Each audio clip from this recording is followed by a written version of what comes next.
Bismillahirrahmanirrahim. Assalamualaikum warahmatullahi wabarakatuh. Kami dari kelompok 2 akan mempresentasikan hasil kerja kami tentang pemilihan bacaan sastra anak. Baik, langsung saja ke materi yang pertama, yaitu A. Tahapan perkembangan anak dan pemilihan bacaan.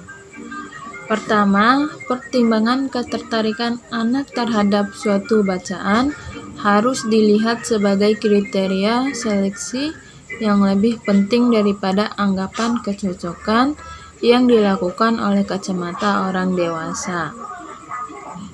Kedua, pemahaman terhadap perkembangan anak secara khusus akan memberi informasi yang berharga dalam pemilihan bacaan anak.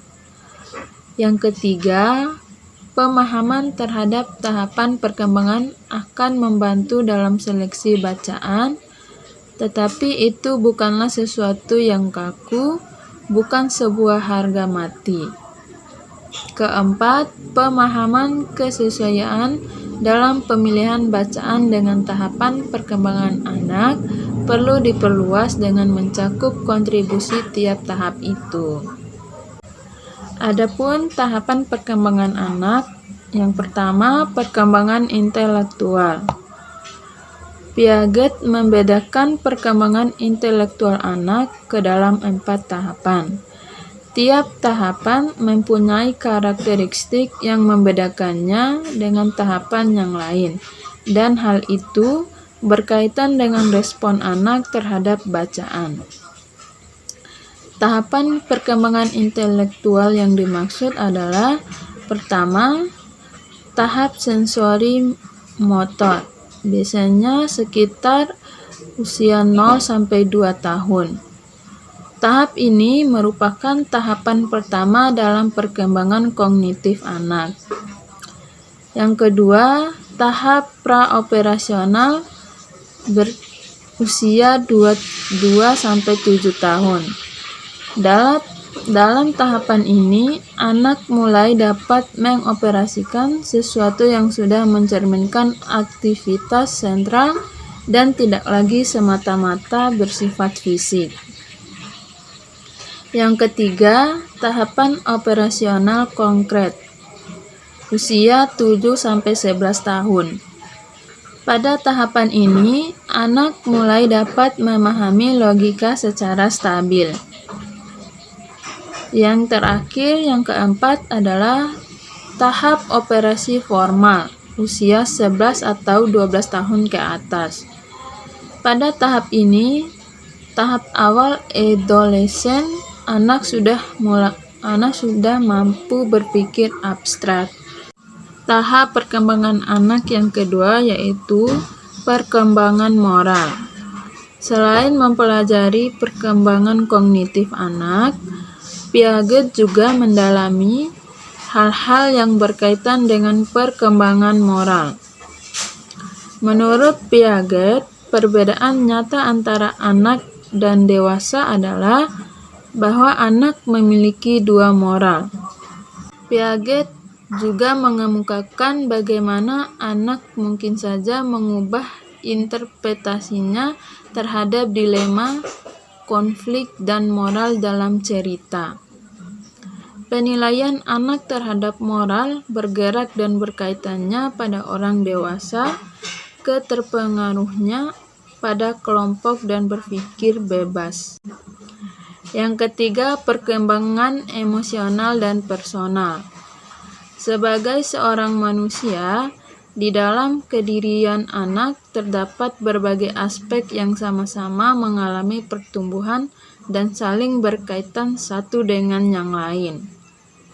Aspek-aspek yang dimaksud antara lain adalah kognitif, efektif atau respon emosional, hubungan sosial, dan orientasi nilai-nilai akan sama-sama terlibat dalam peristiwa pembelajaran. Hal tersebut dapat diibaratkan sebagai sebuah matriks dalam perkembangan personalitas, dan proses perkembangan itu sungguh amat kompleks. Perkembangan anak.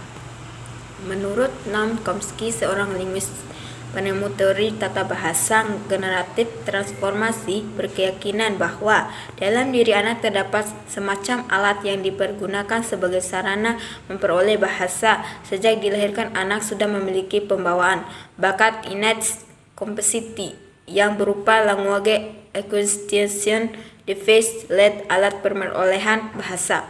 Untuk memperoleh bahasa secara alami, adanya innate capacity atau led tersebut menurut Chomsky dan dipergunakan untuk menerangkan apa yang terjadi di dalam diri anak yang secara ajaib dapat belajar bahasa secara cepat. 5. Pertumbuhan konsep cerita. Kini timbul pertanyaan bagaimana dan kapan pertumbuhan konsep cerita pada anak atau secara lebih konkret kepada anak mulai butuh cerita. Pemahaman terhadap pola pertumbuhan ini merupakan hal yang penting bagi kita untuk membawa anak ke bacaan sastra, sebagaimana dikemukakan sebagai aktivitas yang menunjang pertumbuhan dan perkembangan bahasa anak seperti nyanyian, permainan, perulangan bayi, lembaga-lembaga nida bobo dan lain-lain dapat dikategorikan sebagai tahap awal pengenalan sastra kepada anak. Pengenalan dan pemicu bakat dan apresiasi keindahan kepada anak. Perkembangan pemahaman struktur cerita, struktur yang berhasil yang diidentifikasi oleh Apple tersebut dalam urutan yang semakin meningkat adalah sebagai berikut. Pertama, kumpulan help, kumpulan item yang tak terhubungkan. Urutan yang kedua, sekuensi, penghubungan secara arbiter terhadap peristiwa yang mirip. Yang ketiga, cerita sederhana atau primitif naratif, penghubungan peristiwa berdasarkan sebab, efek atau sifat komplementer lain.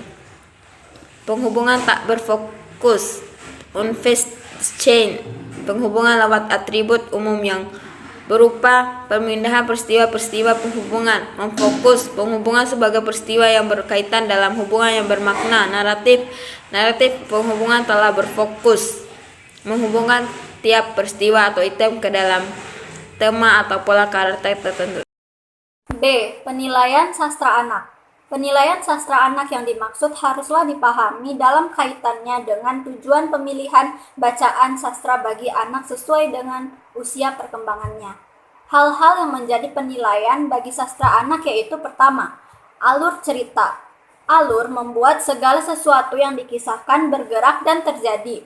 Alur menghadirkan cerita, dan cerita itulah yang dicari untuk dinikmati oleh pembaca. Di dalam sebuah alur cerita terkandung unsur apa yang dikisahkan atau isi cerita, dan bagaimana urutan pengisahan.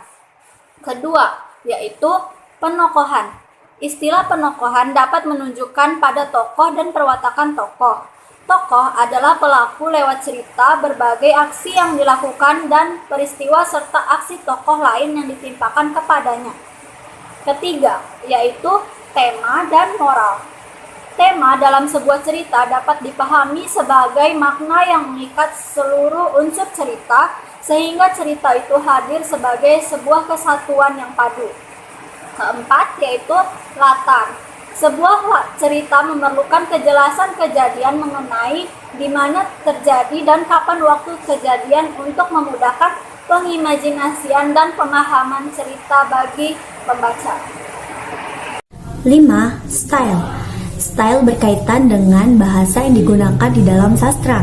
Jadi, ia termasuk dalam kategori bentuk, yaitu bentuk atau sarana yang dipergunakan unsur mengekspresikan suatu gagasan.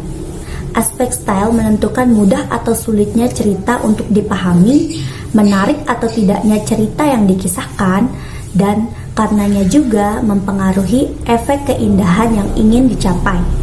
Style itu sendiri dapat dipahami sebagai wujud penggunaan bahasa dalam tuturan atau bagaimana cara seseorang mengungkapkan sesuatu yang akan diekspresikannya.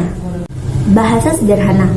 Bahasa yang digunakan dalam bacaan cerita anak haruslah sederhana, baik secara leksikal, struktur, wacana, maupun makna yang ditunjuk. Kosakata yang dipakai adalah yang mudah dipahami oleh anak seusianya. Struktur tidak ruwet dan masih berbentuk kalimat-kalimat sederhana dan relatif pendek.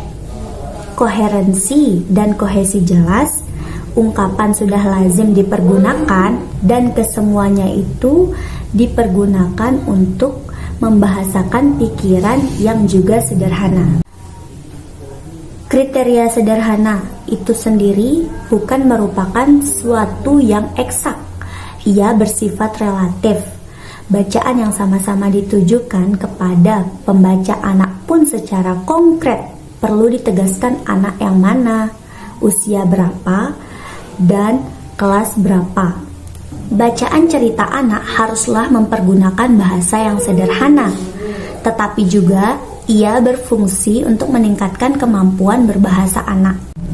Penyederhanaan ini meliputi unsur bahasa, alur cerita, dan karakter tokoh. Tetapi karya yang asli jika ada seperti hikayat sering mempergunakan bahasa yang tidak mudah dan alur yang juga tidak begitu sederhana. Agar dapat menjadi bacaan cerita anak yang baik, cerita-cerita tersebut perlu ditulis ulang sehingga mereka menjadi bacaan yang memenuhi kriteria kesederhanaan. Keenam, ilustrasi. Ilustrasi adalah gambar-gambar yang menyertai cerita-cerita yang di dalam buku sastra anak. Hampir semua sastra anak dari berbagai genre pada umumnya disertai gambar-gambar ilustrasi yang menarik. Bahkan salah satu yang membedakan buku bacaan sastra anak dan buku bacaan orang dewasa yang paling mudah dikenali adalah adanya ilustrasi. Ilustrasi dalam buku bacaan sastra anak dapat berupa gambar, foto, reproduksi gambar, dan lain-lain yang kehadirannya sengaja dimaksudkan untuk memperkuat dan mengkonkretkan apa yang dikisahkan secara verbal.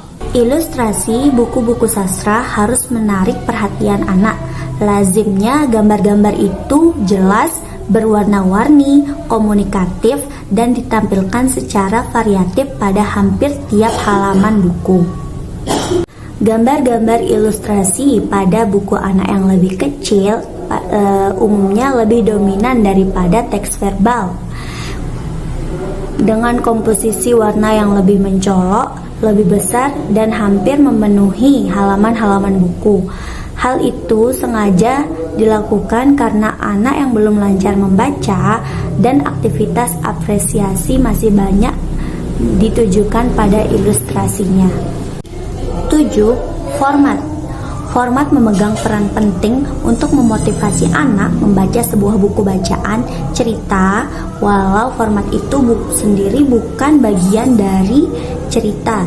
Yang termasuk bagian format buku adalah bentuk, ukuran, desain sampul, desain halaman, ilustrasi, ukuran huruf, jumlah halaman, kualitas kertas, dan model penjilitan. Ketepatan sebuah format tidak hanya ditentukan oleh salah satu atau beberapa aspek, melainkan perpaduan dari keseluruhan aspek format dan bahkan dengan isi bacaan cerita. C. Di mana bacaan sastra anak diperoleh? Pertanyaan di mana bacaan sastra anak diperoleh bisa jadi hal yang masih dibingungkan sebagian guru dan orang tua. Hal tersebut dikarenakan tidak tahu atau bingung cara untuk mendapatkannya. Bagi guru sekolah dasar, hal tersebut cukup membebani karena selama ini pembelajaran sastra belum dilakukannya secara intensif. Dewasa ini, cara untuk mendapatkan bacaan sastra anak sudah sangat mudah. Di toko-toko buku tersedia amat banyak dan beragam macam buku yang tersedia di rak-rak buku. Buku-buku tersebut disajikan dalam berbagai macam genre, baik yang merupakan karya asli yang berbahasa Indonesia dan buku-buku terjemahan, atau buku yang terdiri dari dua bahasa, bahasa Indonesia dan juga bahasa Inggris. Buku-buku tersebut sudah dapat digunakan untuk anak usia dan sekolah tertentu. Tinggal bagaimana memilihnya sesuai dengan keadaan anak yang akan diberikan bacaan. Antara buku terjemahan asli dan terjemahan, keduanya baik. Yang menjadi pertimbangan di sini yaitu usia anak yang akan diberikan bacaan. Antara buku asli dan terjemahan sama-sama baik untuk memberikan anak sayap supaya dapat bergerak mengembara bersama dengan imajinasinya.